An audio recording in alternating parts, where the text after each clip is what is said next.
नमो भगवते वासुदेवाय. तर आपण श्रीमद भागवत महापुराण पाहत आहोत आणि त्यातील आपला 10वा स्कंद. 10व्या स्कंदातील अध्याय 28व्या अध्यायामध्ये आपण नंदांना वरुण लोकातून सोडवून आणणे हे पाहणार आहोत. श्री सुख म्हणतात, नंदांनी एकादशीला उपवास करून भगवंताची पूजा केली आणि त्या दिवशी रात्री द्वादशी लागल्यावर पारण्याचे स्नान करण्यासाठी यमुनेच्या पाण्यात प्रवेश केला. ही असुरांची वेळ आहे हे लक्षात न आल्याने ते रात्रीच्या वेळीच यमुनेच्या पाण्यात उतरले. त्यावेळी वरुणाचा सेवक असलेल्या एका असुराने त्यांना पकडले आणि वरुणाकडे नेले. नंद बाबा न आढळल्याने गोप, कृष्ण, बलरामा अशा हाका मारून नंद महाराज कोठे दिसत नाहीत असे म्हणून रडू लागले. हे राजा, श्रीकृष्णांनी जेव्हा त्यांचे रडणे ऐकले आणि आपल्या वडिलांना वरुणाकडे नेल्याचे त्यांना समजले तेव्हा ते वरुणाकडे गेले, कारण प्रभू स्वकीयांना अभय देणारे होते ना. श्रीकृष्ण आपल्याकडे आलेले पाहताच त्यांच्या दर्शनाने अत्यानंद झालेल्या पश्चिम दिक्पाल वरुणाने त्यांची भव्य पूजा केली आणि म्हटले. वरुण म्हणाला, प्रभू, आज माझे शरीर धारणेचे सार्थक झाले. आज मला सर्व पुरुषार्थ प्राप्त झाले, कारण भगवान आपल्या चरणकमलांच्या सेवेची ज्यांना सुसंधी मिळते ते भवसागरातून तरून जातात. आपण परब्रह्म परमात्मा भगवान आहात.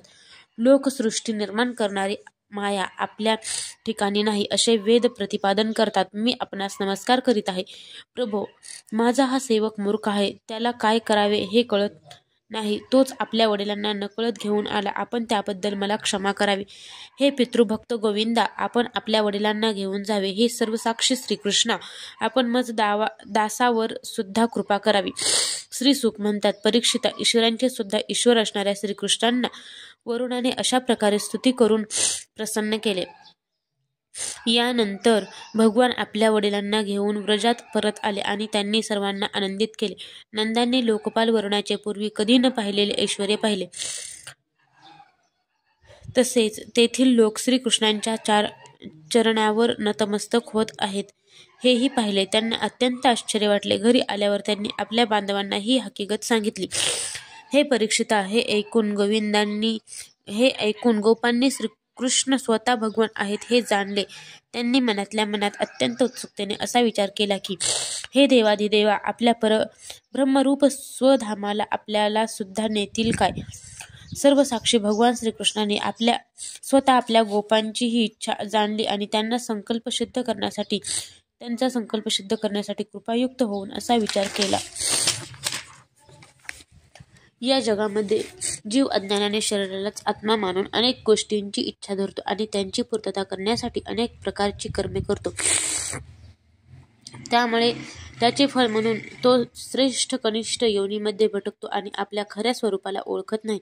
अशा प्रकारे विचार करून परमदयाळू भगवान श्रीकृष्णांनी त्या गोपांना मायेच्या पलीकडे असलेले आपले परमधाम दाखविले.